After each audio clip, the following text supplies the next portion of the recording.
Abati, former spokesperson to the former president Goodluck Jonathan, has revealed that the person who is in charge of signing off on President Muhammadu Buhari's speeches should be held responsible for the leakage of his speech on Monday.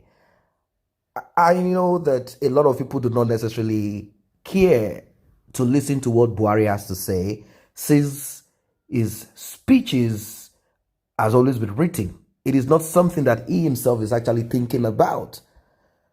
Abati said it was his job then as a special advisor to Jonathan on media and publicity to sign off on all speeches of Goodluck Jonathan.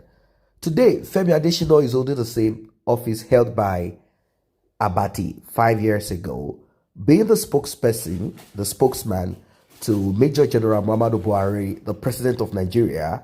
The two of them are experienced journalists, Femi Adesina and Reuben Abati.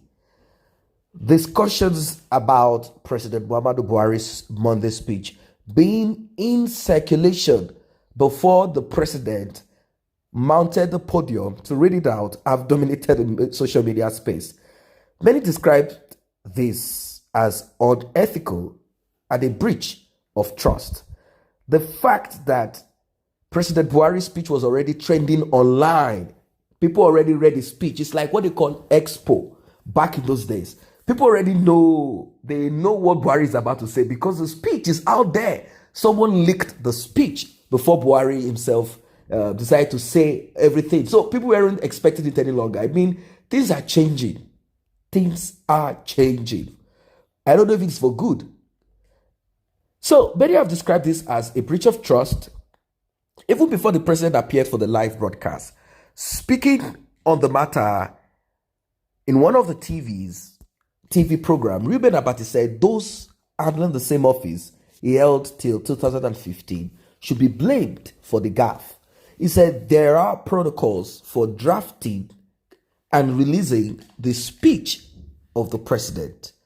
According to him, after the speech must have been drafted, it is given to the president for corrections and inputs. Simply put, the president does not necessarily need to know everything by himself that is happening around, even though it is mandatory that he should do that. After all, he has to hold that job and is being paid huge amount of money. In fact, the president, senators, they pay themselves what they decide amongst themselves to pay themselves. So why shouldn't the president do all of these things that's happening? So let's say the country is a big country, 200 billion people as they claim, with different states, and the structure is quite different.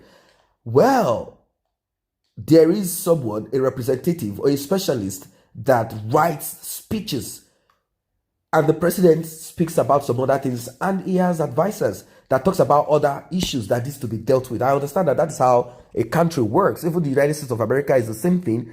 There are advisors that speaks to the president as regards what is happening around and what they expect of him. Then he decides if he's going to accept the advice or not. So the president comes up with his own input on whatever has been written.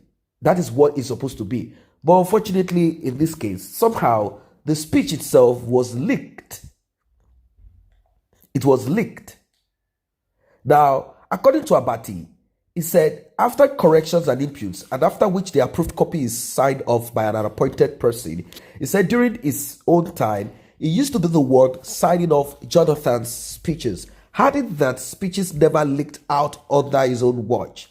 Abati stressed that there should be an aide who monitors the president as he reads his speech for likely adjustment that may be made by the president at the point of reading it. Simply put, the president reads before it comes out live on the podium to address the nation, to read the script that has been given to him, saying the aide will quickly adjust the draft copy so that the one that should be sent out won't be different from the one the president read.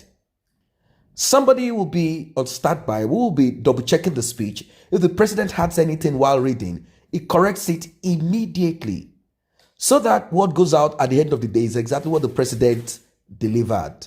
It is a very difficult job, but as I said, somebody drops the ball, and that can be investigated. That should not happen again. If you compare the draft with the original copy, the draft has 44 paragraphs. They even got the paragraphing wrong.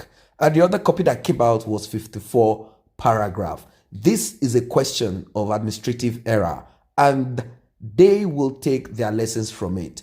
It was asked if it means that the president's speech was hacked.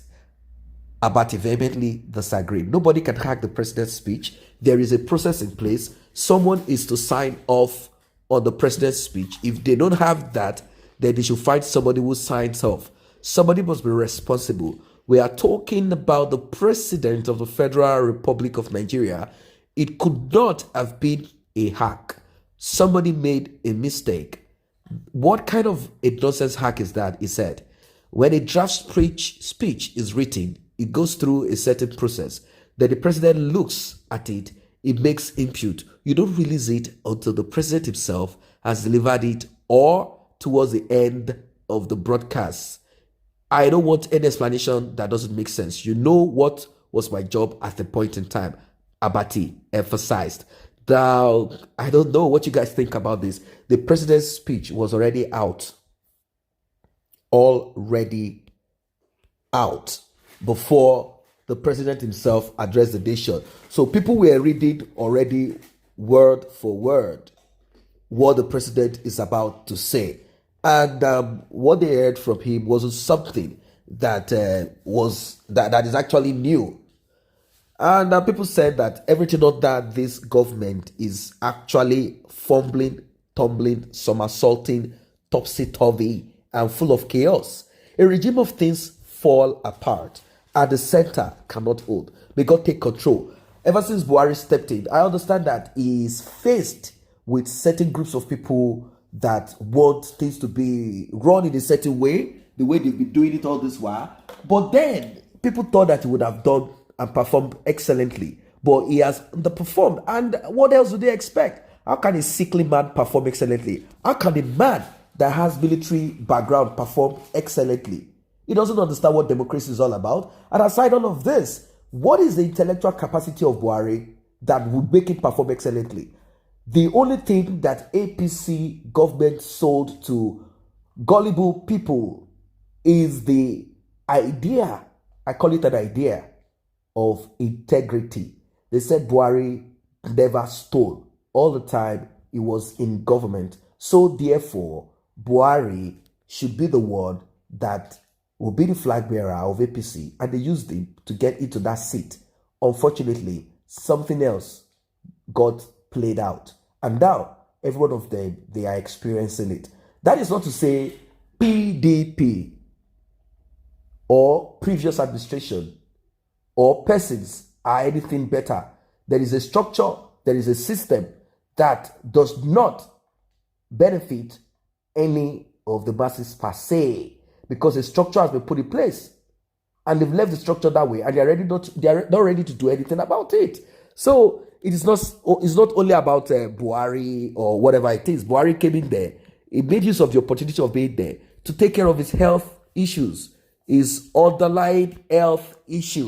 He's able to go to the United Kingdom. He's able to use the payment, the money that he gets to take care of his health issue, his wife's health issue, his children's education, and every other thing.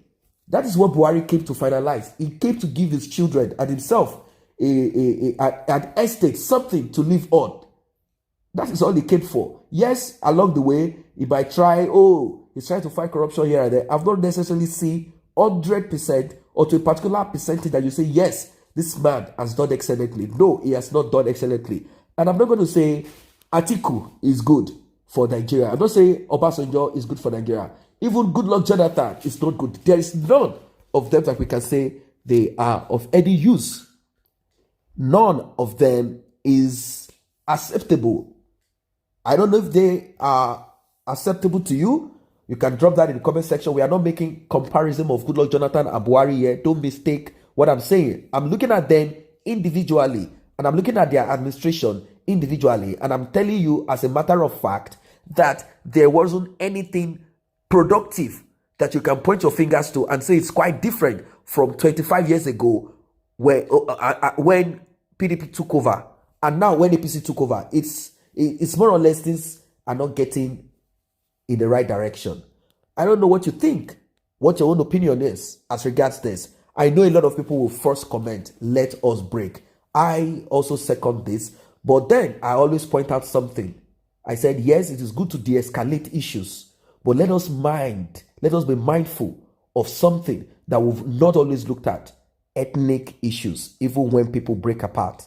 There are going to be ethnic issues. So let us begin to think of it now. Not, oh, when it gets to that time, we'll deal with it. No, begin to deal with ethnic issues now. And most importantly, let us all be revolutionaries. Let us re-educate ourselves. Let us unlearn what we have learned. You might have learned some things that you think you know. I'm sorry. You have to unlearn some things to learn much more progressive things. It is not all things you learn that are progressive or meaningful. Let us also be conscious of corruption. Very, very important.